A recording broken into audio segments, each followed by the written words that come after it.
Nesse episódio do The Briefcast especial Inovação em parceria com o Innovation Hub, chamamos 5 empresas que têm a nobre tarefa de ajudar outras empresas. Seja para impulsionar vendas, estar mais próximo do cliente, espalhar sua mensagem por aí ou gerenciar os seus processos. Na mesa de hoje, Rodrigo Ribeiro, diretor de marketing da Sankhya, a ousada brazuca que quer faturar 1 bilhão em 2025. Marcelo Wakatsuki, CMO da Zenvia, o software de experiência do cliente que está acumulando altas na bolsa. Fernando Migroni, VP de marketing Latam da Zendesk, outra queridinha do mundo CX que está apostando muitas fichas em inteligência artificial. Luiz Piovesana, CMO da Nuvem Shop, a startup unicórnio de e-commerces, e Daniele Almeida, diretora de criação e conteúdo da W3 House, a agência de publicidade no meio de um grupo de tecnologia, explicam como olhar para si e para o cliente com a mesma intensidade. E para completar esse grupo, eu, Stephanie Com, editora do The Brief, e Igor Lopes, fundador do Innovation Hub, colocamos essa galera para hablar sem papas na língua. Aumenta o som, deixa o like e acione o sininho para ficar atualizado.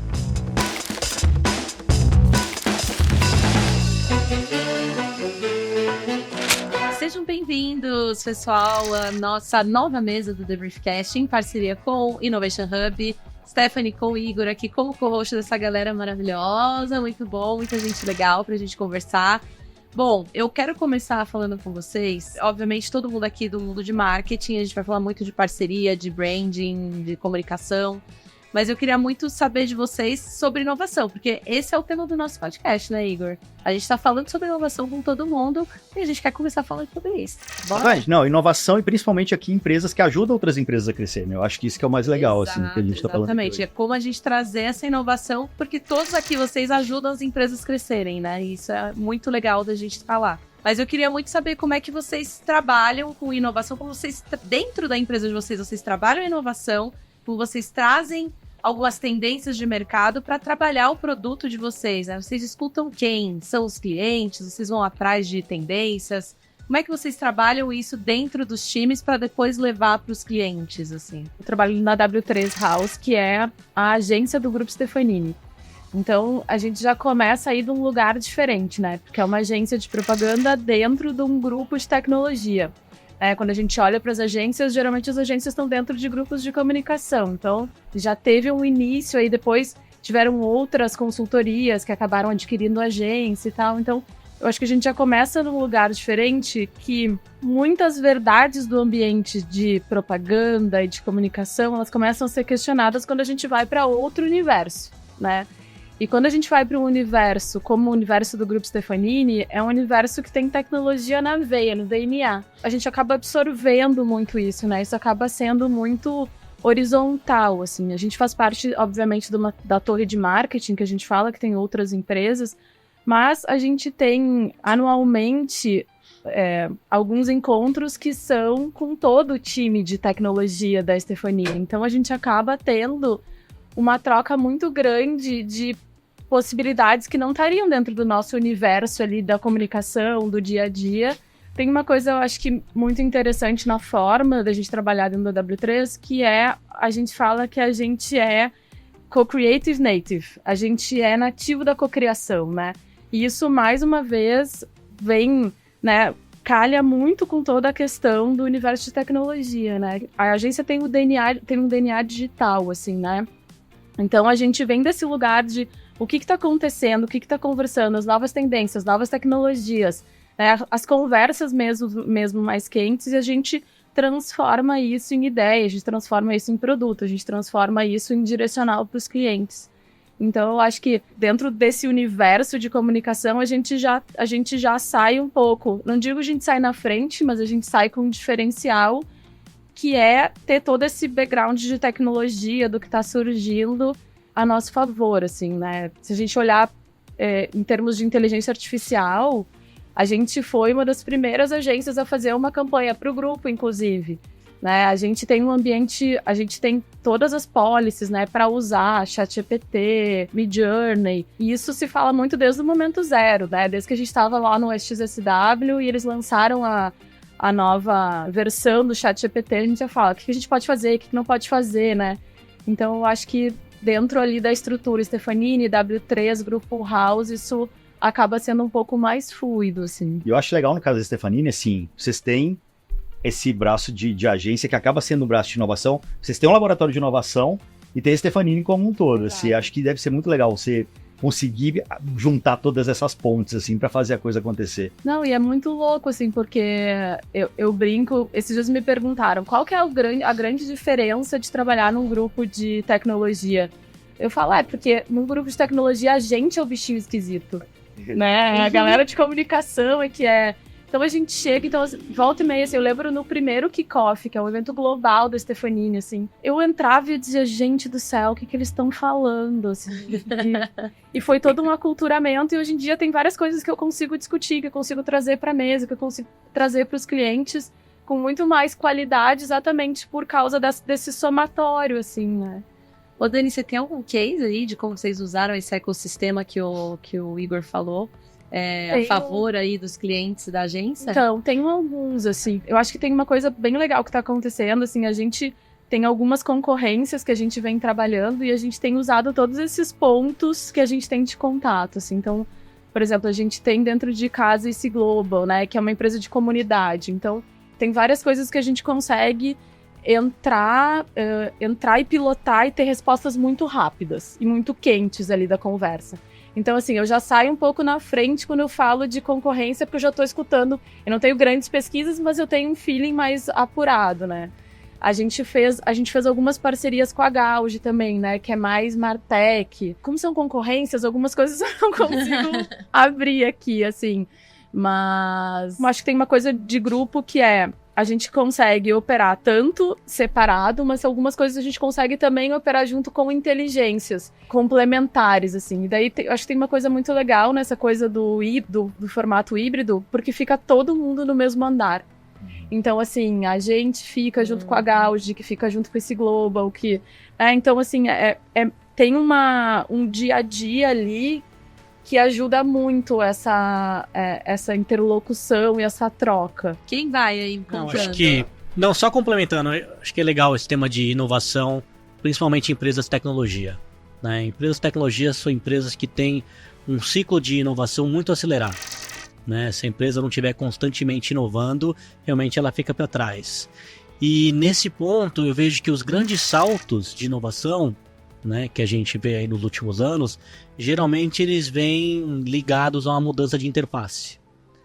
Onde na interface, quando você sai de uma linguagem de programação para uma interface gráfica, quando você começa a trabalhar com mobile, as mídias sociais, né, entra a inteligência artificial, cada ciclo você dá acesso a mais pessoas à tecnologia, você simplifica a tecnologia. Quem só conseguia trabalhar com computador, programando com código, conseguiu ter uma interface gráfica, conseguiu clicar e conseguiu, né, ter acesso a essa tecnologia. E agora a parte de inteligência artificial, em teoria não é algo novo, mas o que vem de novo, né, e acho que o ChatGPT ajudou a popularizar, é a parte da inteligência artificial generativa, né, onde ela passa a criar junto.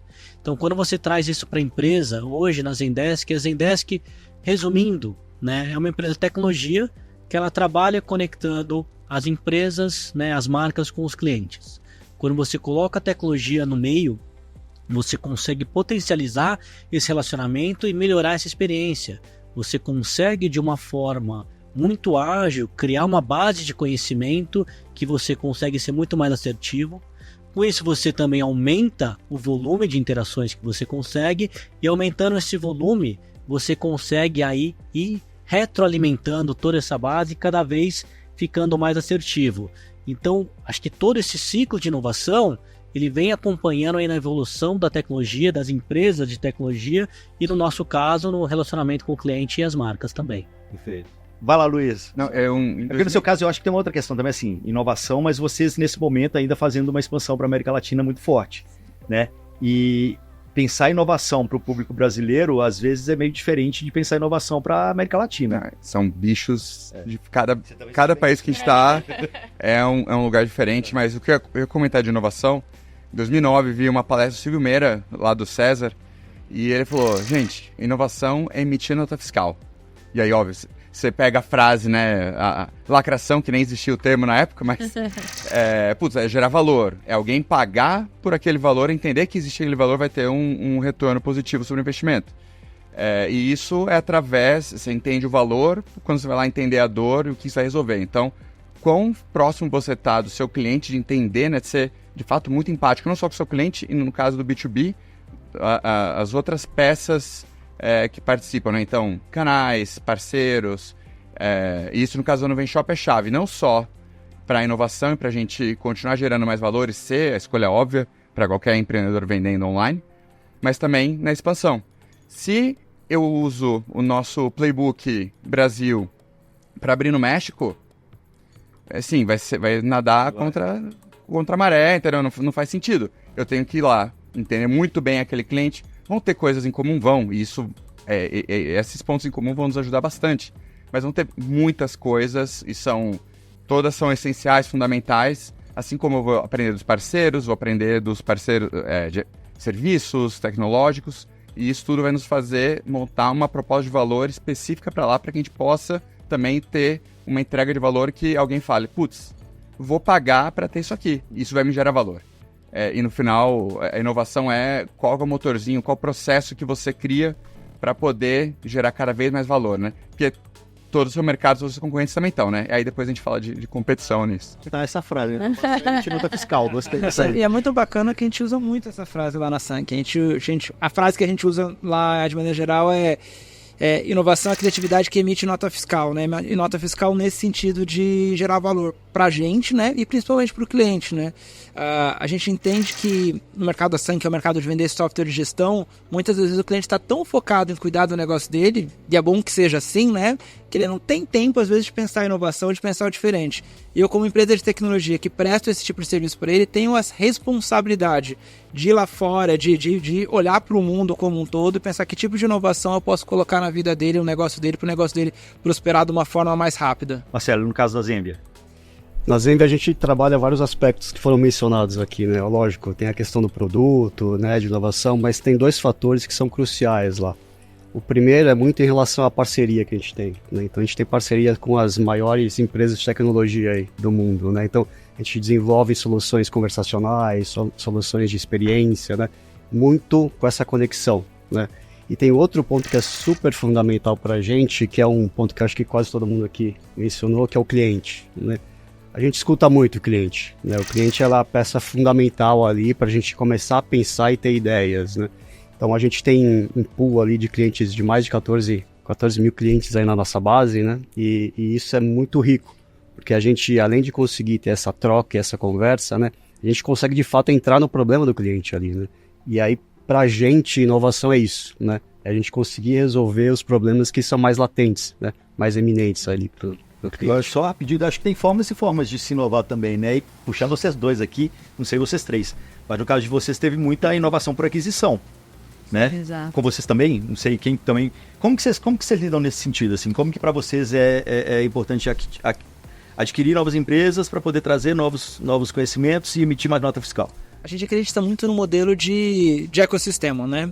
E dá para criar um monte de coisa sozinho, mas você cresce isso exponencialmente quando você traz mais gente, né? E o modelo de M&A da Sankyo é uma tese muito focada em complementariedade, né? E complementariedade tanto do ponto de vista da solução, como do ponto de vista de mindset, né? De mindset, né? Então a gente traz os fundadores das empresas que a gente adquire, né? A gente mantém eles como CEOs das companhias, porque a gente quer continuar bebendo dessa inovação. A gente fala muito, não adianta você adquirir uma startup veloz, ágil, moderna e transformar ela numa empresa quadrada, chata e lenta, né? Então a gente mantém os CEOs operando ainda no negócio deles, e a gente vai integrando isso e vamos descobrindo um monte de coisa que dá para fazer mais rápido, de um jeito mais bacana, mais sexy, com essas empresas que estão em outro momento, né? Que são startups e estão passando a fazer parte de um grupo maior que é o Grupo Sankyo.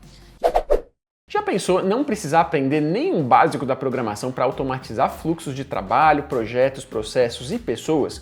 Com o ServiceNow você tem uma plataforma low-code à disposição para criar automações que atendam às suas necessidades e basicamente colocar a inteligência artificial para trabalhar para você. Com apenas algumas informações e um pouco de tempo, você personaliza a plataforma de acordo com o que você precisa, integra sistemas isolados, automatiza processos manuais, cria fluxos de trabalho inteligentes e aumenta a produtividade da sua equipe. Conheça agora os benefícios do ServiceNow e tenha a automação a seu dispor.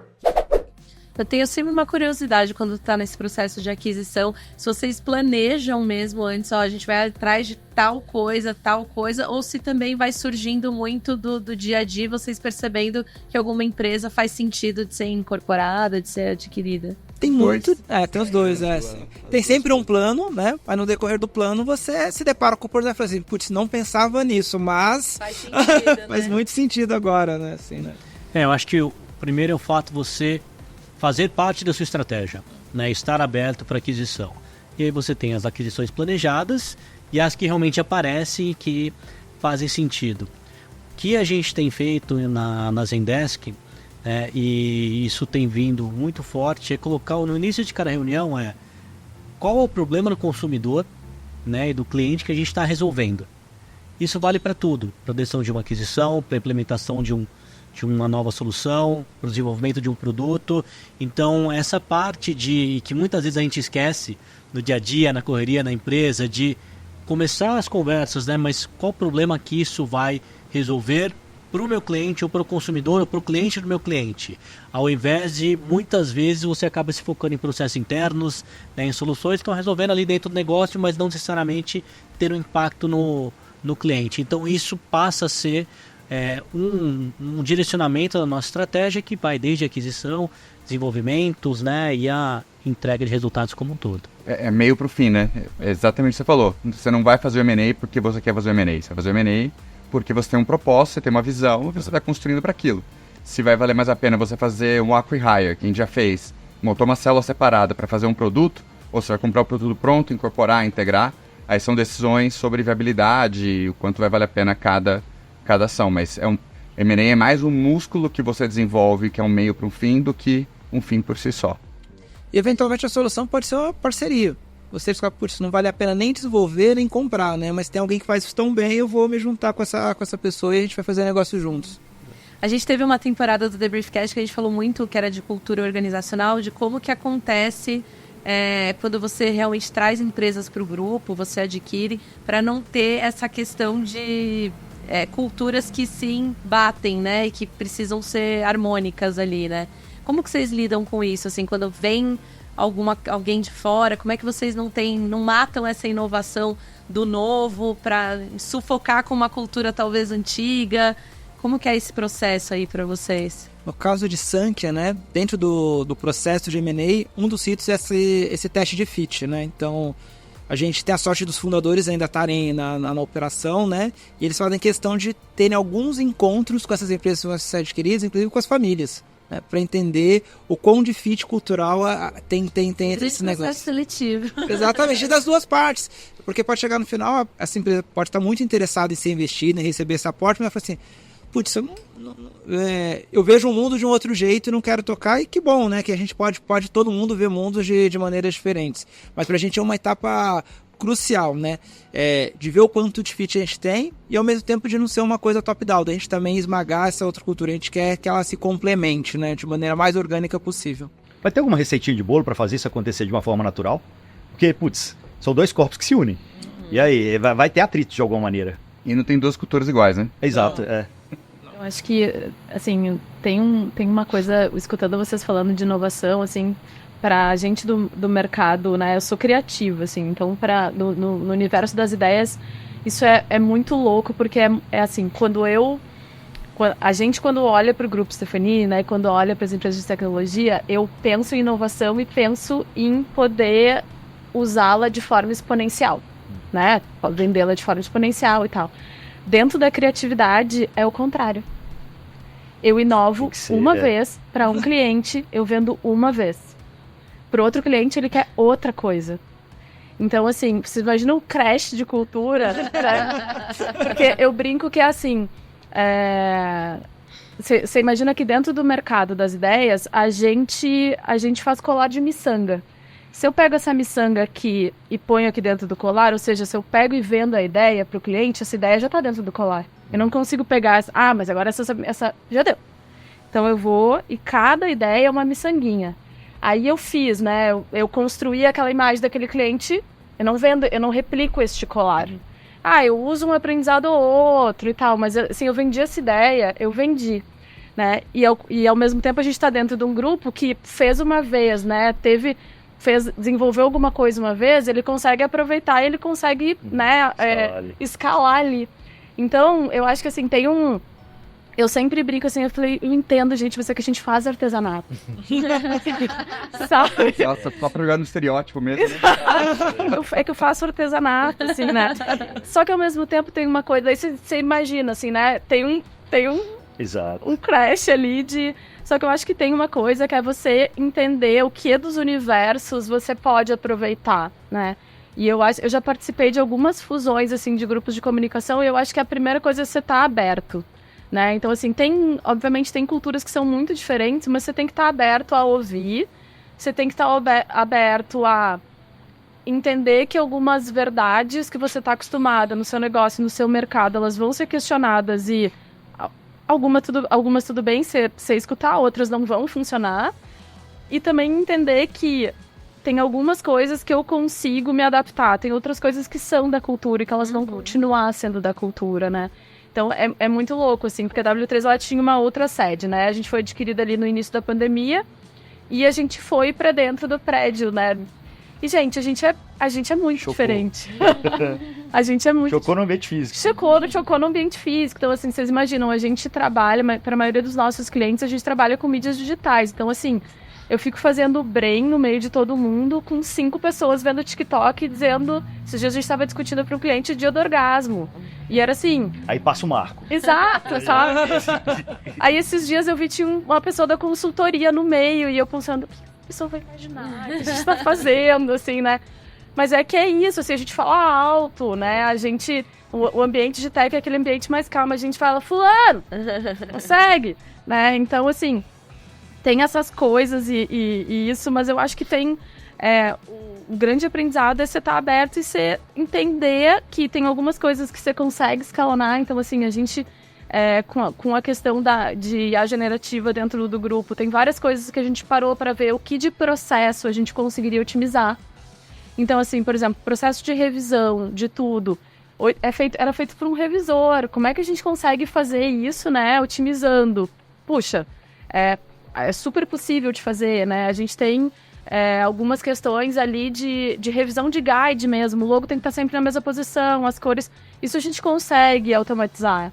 Né? Então, como é que a gente consegue, inclusive, ganhar escala em algumas coisas para a gente ter mais liberação da energia criativa dos criativos?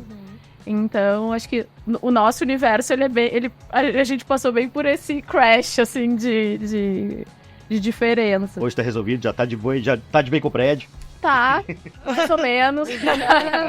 Tá, Marta. Então tá lindo, Tá lindo, tá muito Acho bem. que alguma tensão é sempre bacana, né? Quando a gente fala assim, acho bacana quando o PO fala assim, nenhuma cultura é igual.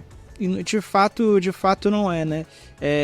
Não dá pra ser os extremos, né? Mas ter algum nível de estresse é saudável, porque te faz você questionar as coisas, assim, né? Na hora você eventualmente não fica tão feliz, mas passado algum tempo as coisas vão se acomodando ali, né? Se pensar no paralelo com pessoas, Sim. é tipo, a empresa precisa fazer terapia para entender o que é essencial e o que não é. Que isso basicamente são os valores e depois dobrar isso em competências. Sim. Cara, quais são as competências que a gente quer ver nos fundadores da empresa? Porque em tecnologia, a gente está todo mundo aqui em tecnologia, se você faz uma aquisição de uma empresa sem as pessoas, você não comprou nada. Coisa errada. No final das contas, você está trazendo um time, expertise, tudo. Então, assim, quais são os comportamentos que você precisa ver lá e quais são os must-have? Aí você vai lá, analisa, tenta fazer uma avaliação por competência, sim, do que é possível. De alguma coisa, para ver se tem alguns sinais que seriam muito fora ou se são coisas que você consegue trabalhar, mas a aceitação, o entendimento, né? O seu autoconhecimento é o mais importante. Com certeza. Pegando o gancho no que a Dani falou, que vocês estão falando sobre cultura, né? A Dani falou sobre o colarzinho de miçanga, criar um posicionamento para a marca que seja único. Aí eu pergunto para vocês também como é que é essa questão de posicionamento de marca. Quando você tem esse lado de aquisições e tal, você tem que se reposicionar, talvez fazer um rebranding. Quando você está fazendo uma expansão para fora do país, ou quando você está mudando de um B2C para um B2B, como é o teu caso, né? Enfim, como é que vocês trabalham essa parte de posicionamento, assim, de marca? Nossa, posicionamento de marca é um tema que acho que a gente tem tratado com muita intensidade na Sankia nos últimos 4 anos, né? Desde quando a gente recebeu a porta do GIC, que a gente resolveu assim, vamos crescer de verdade num ritmo inorgânico mais profundo e começamos a fazer M&As, né? A gente falou assim, precisamos ter uma marca de grupo muito forte, né? E a gente optou por ter consistência, né? E aí, na consistência, era tomar algumas decisões, né? Assim, quando a gente fala hoje de Sankia, né? A marca que está na TV, que está no aeroporto, aquela que tem os maiores investimentos, é a marca do grupo, né? O que não quer dizer que as marcas investidas, elas desapareceram, né? Elas falam de maneira dirigida com públicos específicos, né? E aí, no tempo, né? A gente vem homogeneizando algumas coisas, né? O discurso, né? E é um pouco do que o Pedro falou assim, ó... O discurso dá pra ir daqui até aqui, né? Assim, tem limite, assim, né? Eu não tô te obrigando a seguir o caminho do meio, mas você pode ir do 10 até o 15, como a gente organiza isso, né? E eu acho que é uma coisa de consistência, né? A gente teve Cannes recentemente agora, e tem um case que eu acho super bacana, né? Que envolve IA sem usar IA, né? Não sei se vocês viram o case da Dove, né? Quando você entra lá na IA generativa e você pede pra... descreva a mulher mais bonita do mundo, né? Sai um monte dessa beleza estereotipada, né? Mulher alta, magra, padrão, né? Dessa beleza padrão, né? E aí quando você mudava uma coisinha no prompt, falava assim, descreva as mulheres mais bonitas do mundo segundo as campanhas da Dove. E aí você tinha uma série de mulheres diferentes. Aí você vai ver o que é isso, né? É a consistência da Dove de 20 anos falando dos tipos de beleza diferentes, né? A gente acredita muito nisso, né? Espero não gastar os 20 anos que a Dove gastou, mas pra gente ter uma marca que seja consistente, né? O posicionamento que você reflita pro grupo. Mas Marcelo, eu acho que você tem um caso legal pra contar, né? Porque Zenvia era lá atrás, uma empresa do Rio Grande do Sul que veio, aí fez IPO, cresceu e tal. Era chatbot, de repente virou até o slogan, né? By humans to humans, mas com Z pra S, assim. Teve um rebranding aí, teve um reposicionamento. Teve um reposicionamento muito forte, né? Quando a gente fez essa mudança, mas a gente está tendo um reposicionamento mais forte ainda agora, né? Porque está até relacionado com o tema que a gente falou há pouco de aquisições, né? Nesses 21 anos de existência da Zenvia, né? A gente adquiriu 11 empresas, né? Então a gente está fazendo um trabalho super importante de integração de todas essas empresas e culturas, né? E o rebranding faz parte disso, né? A gente está trabalhando muito forte numa integração real, né? E segue muito na linha, né, que o meu amigo aqui comentou, de consistência, né? A ideia é a gente conseguir traduzir todo o valor que a gente tem na marca, né, numa comunicação só. Porque quando a gente pega as comunicações das diferentes empresas que a gente adquiriu, né, não existe, vamos dizer assim, uma consistência, porque cada cultura se posicionou de uma forma, né? Então esse trabalho ele acaba sendo um pouco mais lento, né, com uma cautela ali, né, para preservar todos os atributos de valor que cada marca conseguiu desenvolver ao longo do tempo, né? E conseguir trazer isso para dentro de casa, né? Para a gente conseguir gerar esse valor. Porque se a gente não faz isso de uma maneira pensada, estruturada, né? De fato as aquisições acabam não surtindo o efeito que, né, é pensado no começo ali, né? Então é todo um processo ali bem planejado. Eu acho que no nosso caso, a gente está inclusive com uma campanha de marca na rua, né? E é uma campanha global e foram selecionados alguns países, o Brasil é um deles. A estratégia, né, ela é muito orgânica, né? Então, a marca é a Zendesk, né? E a Zendesk é quem endossa toda a solução, e alinhada com essas aquisições, são aquisições que hoje elas são muito orgânicas, né? Que elas vão complementar ou melhorar a experiência com o produto. Então, a marca ela se mantém de forma consistente, e o que a gente enriquece através das aquisições hoje é justamente, né, as opções, né, as ferramentas que são oferecidas para o cliente e como que ela vai melhorar a plataforma como um todo. No seu caso, assim, eu acho que tem uma questão aí de rebranding de B2C para B2B. Também muda muito, né, a forma de você apresentar seu produto, a forma de você falar com o público. A gente está tendo 2 desafios diferentes agora, um mais proativo, que é a gente nasceu e cresceu olhando para o empreendedor inicial lá, quem está começando o negócio, criando sua primeira loja, e de 2 anos para cá a gente tem conseguido atender e criou uma submarca chamada Nuvem Shop Next para empresas que faturam seus milhões por mês. Só que como que você trabalha com todo o legado de marca e a percepção que é para quem está começando, e começa a atingir um novo cliente, porque para mim a resposta sempre está no cliente. Só que nesse caso agora, eu estou quero trazer mais clientes. Então aí me ferrou, né? Porque se eu olhar para o cliente, agora eu tenho que olhar para 2. Então, como que eu construo percepção, valor de marca com esse novo segmento sem alienar o anterior? Porque eu não quero que o pequeno fuja de mim. Eu quero continuar sendo a escolha óbvia dele. E vamos fazer isso por décadas. Só que eu preciso conseguir trazer o novo. Então, como que você nicha? São públicos que têm overlap. Então, esse é um trabalho, pessoal, todo mundo falou de consistência. E para mim, todo trabalho de marketing, mas principalmente de marca e percepção, é repetição, repetição. Quando você enjoou de falar, talvez tenham começado a te ouvir. Quiçá, em algum momento, lá no futuro, vão começar a entender melhor e absorver.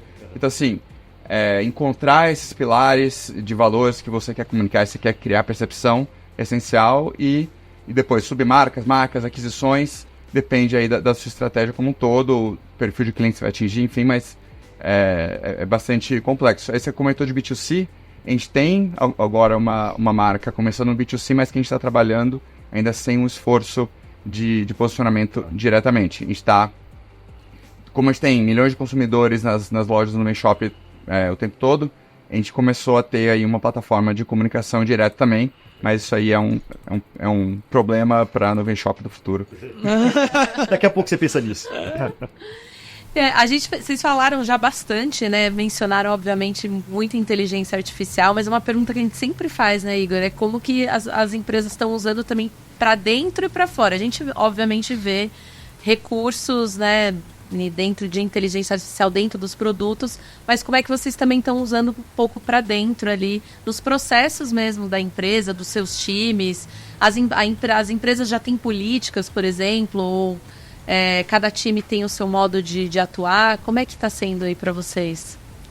No nosso caso, a gente está adotando uma abordagem bem aberta ali, né, no uso de inteligência artificial generativa. O que a gente percebeu foi que existia uma necessidade de construir alguns bots ali, né, que fossem simples de desenvolver, né? Porque se a empresa sempre for depender de uma área específica para desenvolver a solução, isso acaba sendo super lento, né, e acaba não gerando o valor que necessário ali. Então, recentemente a gente lançou, né, um bot de IA generativa que ele é desenvolvido com IA generativa. Então a pessoa chega lá, né, num prompt e fala, olha, quero um bot que faça isso. Pronto, acabou. Em minutos o bot está pronto, né? Então a gente já está oferecendo isso para o mercado, está sendo um super sucesso, uma adesão, né, fantástica, mas a gente também está usando isso dentro de casa, né, porque o fato de ser fácil de construir, né, ajuda muito nesse processo, né? Então muita gente já dentro da Zenva já está usando o bot aí para atendimento, para ou várias outras coisas. Vocês são o seu próprio case de sucesso, exato, né? A gente está vivendo um caso muito parecido. A gente lançou um produto há 30 dias atrás que usa o modelo de IA generativa para criação de dashboards, que é um troço, de maneira geral, muito chato. Ou você precisa de alguém técnico para desenvolver, né? Ou se você não tem um software de RP, é aquele cara que manja muito de planilha, que faz aquele tipo de coisa. Isso passou a ser um prompt, né? Eu quero que você faça um dashboard que junte o melhor vendedor, enfim, né? Com as variáveis que você quer. E a gente, quando começou a testar isso, né, com a equipe comercial, para poder começar a vender, a gente viu que a equipe interna começou a usar para fazer a avaliação dos dados delas também, né? A gente começou a pensar, eu quero baixar isso, eu quero fazer isso. E você, putz, tem alguma coisa aí que de bacana mesmo, porque de maneira orgânica as pessoas começando a usar, né? É porque é fácil, é bom e tem capacidade de imprimir nota fiscal. A gente fez uma revisão muito grande interna, até para entender, né, o potencial do uso de inteligência artificial e versus a capacidade do time de marketing. E com certeza atividades extremamente operacionais a gente foi capaz de eliminar e aplicar o uso de tecnologia. E a gente vem fazendo isso de uma forma intencional, né, mapeando atividades, o que pode ser melhoraram para a tecnologia e onde eu posso reaplicar esses recursos que eles vão dar mais resultado com foco no cliente. Então isso vem aí mais fortemente no último ano e algumas áreas já foram otimizadas, já foi mudado o foco, já foi, antes que era uma estrutura 100% operacional, trocou aquele trabalho por tecnologia e passou a focar em atividades muito mais estratégicas. Então eu acho que isso é um ciclo, né, que vai ser cada vez mais acelerado, principalmente dentro do marketing. Estavam ouvindo a sua história do artesanato, né? Mas acho que uma vantagem que a gente tem, e no mundo de agência geralmente você desenvolve 10 ideias para o cliente aprovar uma. Mas agora você consegue ter o banco de dados dessas 9 ideias e utilizar ela de forma contextualizada e não jogar fora toda aquela inteligência intelectual, né? Isso dentro do marketing é muito positivo, que você consegue não somente acelerar o uso e as atividades que você está fazendo, mas cada vez mais manter uma base de dados, manter essa informação para que você vá crescendo de forma exponencial. Vocês estão falando aí de inteligência artificial, eu tô lembrando de uma outra conversa que eu tive com o executivo da NVIDIA, explodiu minha cabeça. Sabe, assim, cara, ele tava falando de inteligência artificial em camadas. Ele tava contando de uma inteligência artificial que você tinha ali 5 atendentes no chatbot, certo? Passava um dia atendendo. Aí chegava no final do dia, aí a supervisora falava com esses 5, entendia qual que estava vendendo melhor, reensinava, refazia o código para no dia seguinte os 5 estarem fazendo, performando como aquele melhor. Você pensava, até onde isso vai chegar? Qual o limite da inteligência artificial para produtividade, para as coisas que a gente faz hoje? Quando você vê dentro na parte de criativo mesmo, quando você começa a olhar as inteligências artificiais para vídeo, você fica chocado. Porque assim, você consegue, através de uma foto, você consegue, através de 5 segundos que você tenha de vídeo, você consegue fazer 10 minutos, você consegue fazer... você consegue construir uma história, você consegue construir a cena inteira. E daí, assim, tem uma outra coisa que a gente fala também, que é... Só um parênteses, aqui ó, tá no meu bookmark aqui ó, essa ferramenta. É incrível. Eu acho que tem uma coisa muito interessante que é bem aquilo que você falou, assim, como é que a gente consegue tirar coisas repetitivas. Então, um pouco que eu falei, assim, revisão é uma coisa, né, que pô, eu consigo imputar ali o que eu preciso, tom de voz da marca, posicionamento de logo, todas essas coisas, assim, falando bem especificamente do criativo, né, eu consigo fazer, e toda essa energia que eu tinha de gente fazendo isso, eu consigo e eu preciso ter de formação de pessoas nessas novas ferramentas. Porque, querendo ou não querendo, essas novas ferramentas, elas vão gerar outro tipo de entrega e outro tipo de valor para o cliente. Vai ser outro tipo de nota fiscal que eu vou começar a emitir, né? Então, assim, hoje em dia eu tenho dentro de casa, a gente já sabe assim, a gente precisa resolver esse problema. Quem é fera em IA? Quem consegue resolver isso? Então eu já tenho as pessoas que, putz, fulano tá muito à frente, né? Eu brinco que eu fiz a campanha de IA da Stefanini em IA, né? E daí a gente começou a gerar muita imagem dentro de casa e muita coisa. E assim, gente, a gente fala muito de case de sucesso, mas tem uns cases de insucesso. Nossa, eu ia super perguntar né? isso. A gente gosta de saber porque a gente aprende com elas, né? A gente fez assim, a gente gerou muita imagem, muito legal, né? A campanha do Stefanini, a gente fez uma campanha global pra eles, é muito legal. Mas o primeiro vídeo que a gente fez, todo em IA, a IA alucinou muito no vídeo. Então, assim, a gente chegava, não, agora vai dar certo, não dava certo. Não, mas agora vai dar. Assim, tinha um case que era... Vai dar certo errado é o quê? Mudando o prompt? Não, a gente tentava mudar o prompt, a gente ia de uma imagem para outra, a gente estava fazendo um case bem específico que era de um porto, e tinha um navio, e as coisas iam evoluindo. E daqui a pouco surgiam pessoas. E a gente falava, gente, surgiu um coelho, gente. É muito louco, assim, você fala assim, de onde é que vem esse coelho? Aí você ia lá, olhava os prompts de novo e dizia assim, mas não tem coelho no prompt, não tem nada que seja perto. Tira o coelho! Exato, sabe? Então, da cartola. Então foi uma coisa assim, a gente fez tipo assim, tá, gente, não, esse filme não deu certo. Uhum. Aí a gente começou de novo, né? Porque a gente tinha as imagens geradas, e depois a gente tinha os cases de cada uma das imagens. E a gente foi para outras ferramentas, o grupo foi testando, outras pessoas dentro. E daí, assim, de novo, o criativo, ele se expande, né? Todo mundo vira criativo, porque sabendo usar bem a plataforma, eu dei muita palestra sobre inteligência artificial generativa na criação, e eu falo assim, gente, todo mundo fica falando, né, bons prompts, como é que faz? Eu falei, bons prompts são boas conversas. Quem sabe conversar bem, quem sabe prestar atenção nos detalhes, quem sabe escutar e ver o que quer, faz bons prompts. Então, se a gente parar para pensar, antes era assim, um diretor de arte faz um bom layout. Hoje, um bom redator, através de IA, consegue fazer um bom layout. Por quê? Porque, assim, né, ele sabe os detalhes, como é que eu descrevo essa cena, como é que eu descrevo mais, né, como é que... Então, tem esse lado, assim, tem muita coisa que dá certo, tem umas coisas que não dão tão certo. Mas no final vale a pena? Vale muito a pena, porque é isso, assim, e era uma coisa que eu dizia, porque em alguns lugares que eu falava sobre a generativa, as pessoas falavam, mas é dentro de uma bolha, né, e sempre vem muito questionamento sobre o uso, né, da inteligência artificial. Daí eu falo assim, gente, tem uma coisa que as plataformas, elas estão abertas. Então, assim, o jeito da gente conseguir discutir é a gente usar. Porque senão fica muito dentro do o que eu acho. Eu acho sobre isso, mas eu nunca mexi. Eu não sei como é que faz, então fica tudo muito... Então tenta mexer, né? Faz uma pergunta. Não, eu não consigo usar. Faz uma coisa. Vai entrar de férias? Pergunta pro ChatGPT o roteiro. Só faz. Até pra vida pessoal primeiro, né? Começa pela vida pessoal, não precisa assim, eu vou fazer o filme que vai ganhar Cannes, né? Tipo, cara, calma, sabe?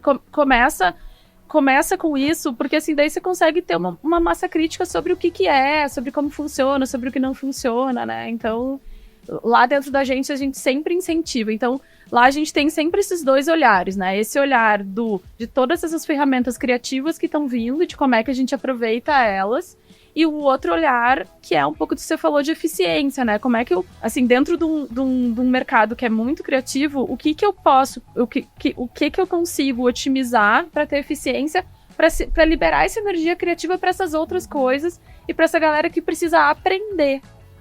Então, assim, tem um exemplo muito, muito engraçado, né? Tem esse exemplo do coelho e tem um outro que tinha um layout específico que era um layout muito simples, que a gente falava sobre o medo dos CEOs com a questão da inteligência artificial. Uma pesquisa que tinha saído e a gente traduzia isso nos layouts. E basicamente era uma pessoa com um gráfico projetado. Um gráfico de pizza projetado, né? Até aí tudo bem, faz um bom prompt ali. Não conseguimos, de forma nenhuma, que o gráfico fosse projetado. Sabe o que tá me lembrando? Aquele programa do Silvio Santos, que ele falava, desenha uma bola. E saiu o microfone de jeito nenhum. A gente tentava, daí assim, aparecia a pessoa, o gráfico atrás. Aparecia a pessoa e aparecia uma pizza. Aparecia de tudo. Eu falei, tá, gente, vamos mudar a ideia. Vamos mudar a ideia, porque vai ter que ser outra coisa.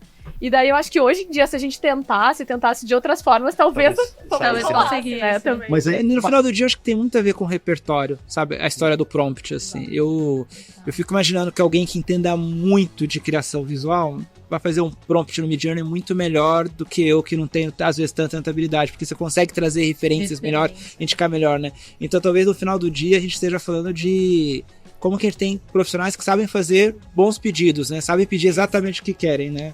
Mas acho que até, desculpa, Igor, até mais do que isso. Eu lembro muito da fase, né, que todo mundo saiu correndo atrás, vieram os nativos digitais, né? E quando eu comecei, há um tempinho, né, onde começou a internet comercial aqui no Brasil, não, isso aí eu vejo depois. Passaram-se uns anos que tinha de executivo correndo atrás de cursinho digital para correr atrás. Eu acho que agora é a mesma coisa, só que o tempo é menor, né? Um exemplo de casa, outro dia eu tenho 2 filhos de 11 anos, né? Um queria abrir um e-commerce, né? 12 anos.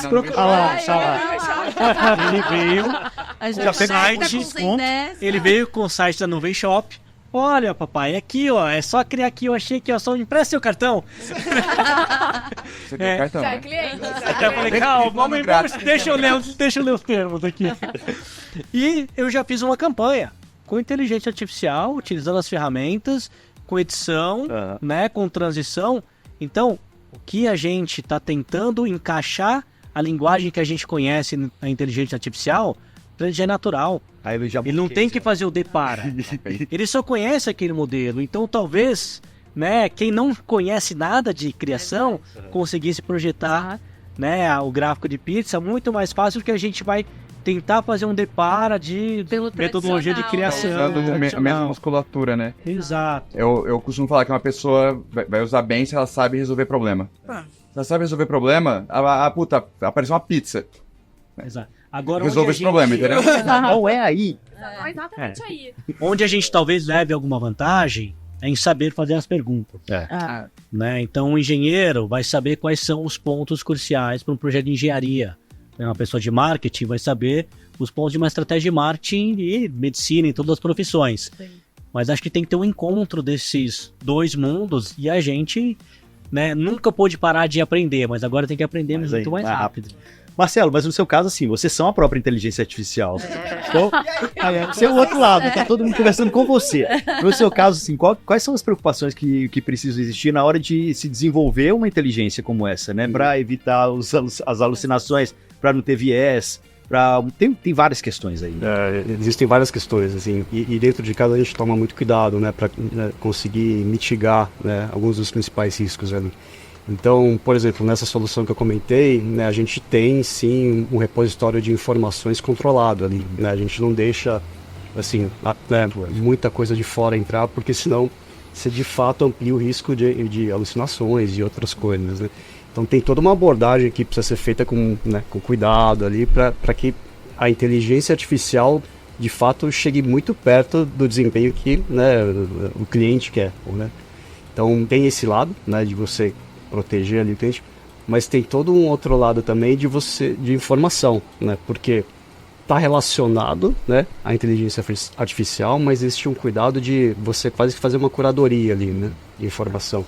Porque o que você botar, né, para dentro da inteligência artificial é o que vai sair, né? E tem lá os termos que a gente sabe, né, no mercado aqui que são mencionados, mas esse lado da informação, do cuidado com a informação é fundamental, né? E a gente cuida muito disso. Então a gente tem vários protocolos na Zenv ali de segurança da informação, né, e etc.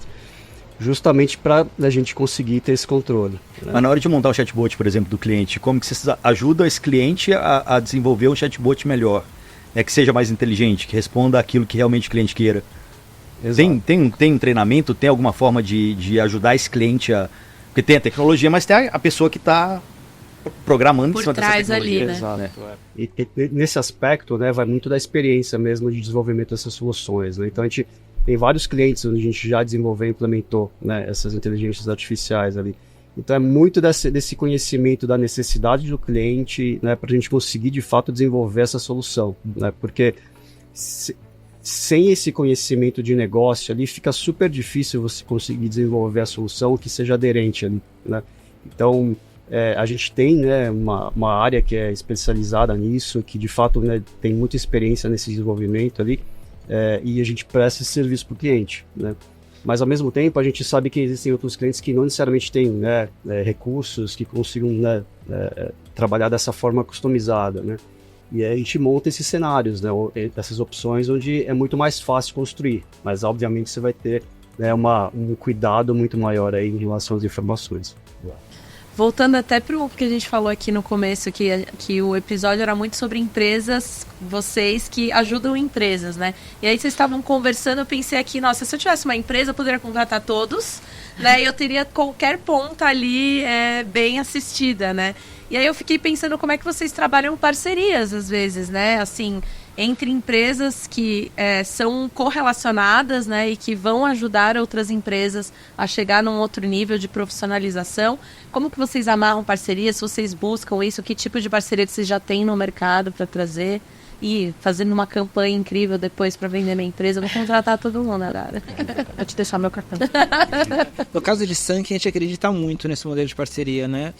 2019, se eu não estiver enganado, 2018 para 2019, a gente cunhou um termo que a gente depois levamos até para o Gartner, que é do EIP, né? O mercado de software de gestão tradicionalmente é chamado de RP, né? E quando a gente cunhou o termo EIP, de maneira bem simples, a gente falou assim, olha, em vez de ser um software que cuida da sua empresa, né, você vai ter uma plataforma que cuida da sua empresa, né? E esse conceito de plataforma era, eu vou conectar empresas que eu vou adquirir no futuro, né? Nesse RP, que é o kernel, o core do seu negócio, mas eu vou conectar muitos parceiros de uma forma amigável, monetizada, que todo mundo possa ganhar grana, que seja um ecossistema vivo, né? E hoje, quando a gente olha para a nossa tese de IP, ela está muito viva. A gente tem mais de 200 parceiros conectados ao nosso software, né? Todos eles sendo remunerados pelo serviço que eles estão vendendo lá dentro. E muito numa linha de pensar como que no final do dia essas parcerias, esse ecossistema, né, esse conceito de IP transforma o ambiente de negócio do meu cliente mais fácil, mais propício para ele poder fazer negócios na ponta dele lá. No caso da Zenvia, a parceria é fundamental, né? Eu até comentei, né, em relação a outro ponto lá que a gente estava conversando. A gente tem várias soluções conversacionais, né? Então a gente de fato precisa estabelecer, né, uma parceria muito próxima aí a Meta, Google, né, que são as grandes soluções que a gente tem no mercado ali. Então a gente de fato trabalha junto com eles desenvolvendo novos produtos, né? Então existe uma parceria muito bacana, né, com eles para a gente conseguir fazer esse casamento, né? Então tem várias soluções que a gente já lançou no mercado, né, que tem a participação quase que, né, 50-50 ali com eles, né? Mas não só no desenvolvimento de produto, né? Tem todo um lado também que a gente faz, né, de parceria para melhorar a nossa proposta de valor, né? E aí proposta de valor não é só produto, é a experiência também do cliente. A gente tem vários parceiros locais também, onde a gente meio que pensa e elabora como compor essa oferta final, né? Então, às vezes o cliente precisa de uma customização um pouquinho, né, diferenciada ali, então esse parceiro local ele consegue fazer isso. Ele consegue dar esse atendimento mais personalizado e consegue estar mais próximo do cliente, né? Então, essa parceria também é fundamental, né? A gente tem os Zenvia Partners lá, que a gente tem vários, né, parceiros ali dentro que de fato ajudam a gente a compor isso, né? E não só na entrega, mas também trazem ideias novas, né, de como a gente desenvolve e melhora nossos produtos dentro de casa também. Então tem todo um fluxo, uma troca ali, né, que está relacionado com o ponto de inovação que a gente estava falando. Então, parceria para a gente é um pilar, né, fundamental. Eu acho que é similar, né, o modelo das empresas de tecnologia. Você acaba trabalhando com parceiros de tecnologia. Então hoje a gente tem muito forte parceria com a AWS, né, com Meta, que são parceiros tanto de infraestrutura, de desenvolvimento, e você tem os parceiros focados em negócio. Então, não só uma necessidade específica, às vezes um segmento, né, que parceiros têm um maior entendimento daquele mercado, pegar o segmento de varejo, o segmento financeiro, os diversos segmentos, o parceiro ele pode adicionar valor, trazendo a solução com conhecimento profundo da dor, da necessidade do cliente. E muitas vezes, voltando para o ponto até de aquisições, esses parceiros eles têm uma solução tão integrada e complementar ao que a gente oferece que eles acabam sendo adquiridos e fazem parte aí do portfólio da empresa. O ecossistema de parceiro acaba sendo uma porta de entrada boa para a pipeline de M&A. Acho que o ponto aqui é que ninguém joga sozinho. E você não tem uma solução que te resolve todos os problemas. E se você tenta jogar sozinho, o resto do mundo vai te deixar de fora também. E você vai acabar não entrando na suíte de soluções de ninguém. O ecossistema de parceiros também faz parte do nosso modelo de negócio, nosso core. A gente tem algumas centenas de apps, a gente tem até uma App Store, um modelo de smartphone e de App Store que a Apple ajudou a popularizar muito, Android, enfim. Isso foi para todas as camadas em tecnologia. E aí, assim como eles também falaram, quando você começa a ver potenciais lugares de segmentação, você tem tecnologia específica, mas também a parte de serviço entra muito importante. Seja porque é especialista numa vertical, finanças, seguros, etc. Seja porque está numa localização lá no interior de Santa Catarina e aquela agência conhece muito bem o negócio local e vai ter um nível de conexão com um lojista lá que eu não consigo nem sonhar em ter. E ele é essencial para o meu negócio e para seguir criando valor para o cliente final. Você já tem o chatbot da Zenvia lá, não?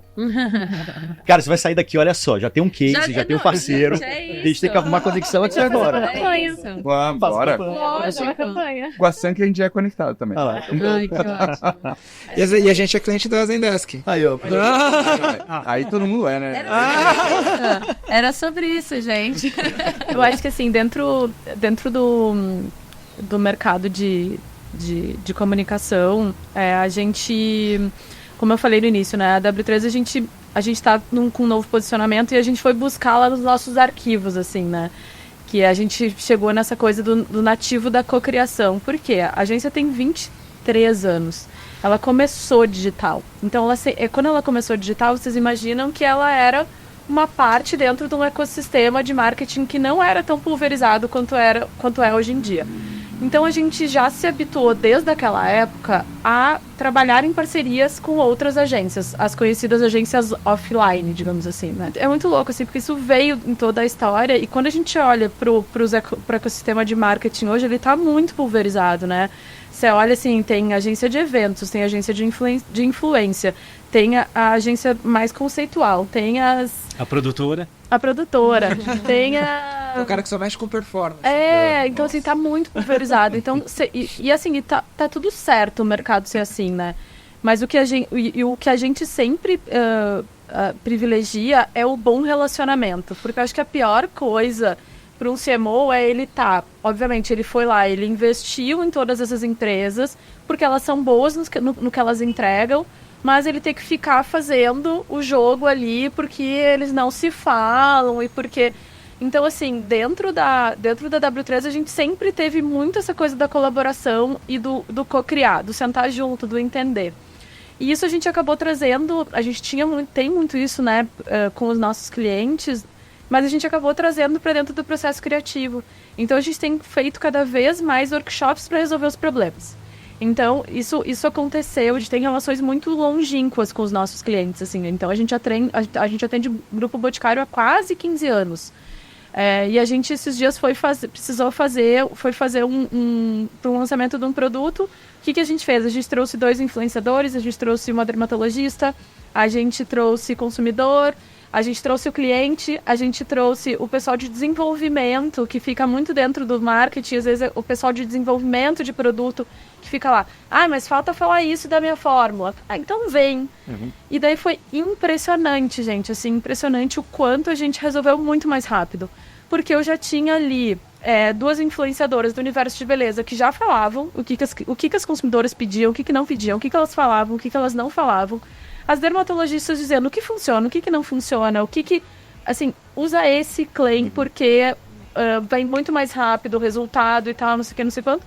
Eu tinha o pessoal de produto lá falando o que de benefício, né, já conectando com o que a dermatologista falou, já conectando com o que as pessoas, segundo a visão da influenciadora, já traziam para ela, porque os influenciadores e os creators têm um listening muito apurado do seu público ali, né? Quando você pega os especialistas nos assuntos, cara, é uma mina de ouro, assim mesmo.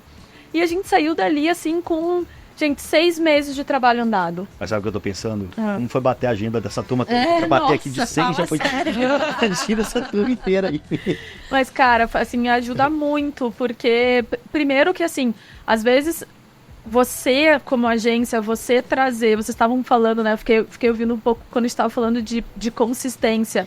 É muito difícil a gente, como agência, vender consistência em um ambiente digital que, as marcas que chamam mais atenção são as marcas que estão ali o tempo todo com um novo formato. Você já viu isso, né? O FOMO, aquele nosso de cada dia, assim. E eu acredito muito em consistência, né? Então, eu acho que, assim, a gente precisa... O que a marca vai entrar? Como que a marca vai entrar? Como que vai fazer? Como é que faz consistência nesse momento que eu preciso o tempo todo tá ali oferecendo novo, assim. E daí, imagina, às vezes eu fico no meio como agência dizendo assim, mas eu quero lançar esse produto. Eu ouvindo do influenciador aqui. Não é assim. Ou a gente, né, fazendo um trabalho ali com o dermatologista dizendo, não é bem assim. E às vezes você fica ali do meio do caminho, quando você coloca todo mundo... Fica tão mais leve, inclusive, o trâmite da coisa, porque a informação, ela flui melhor, assim. Então, é outra... Eu acho que é outra qualidade, inclusive, de relação. Não, eu tô pensando de criação, né? Agora, falando sério, assim, eu acho que...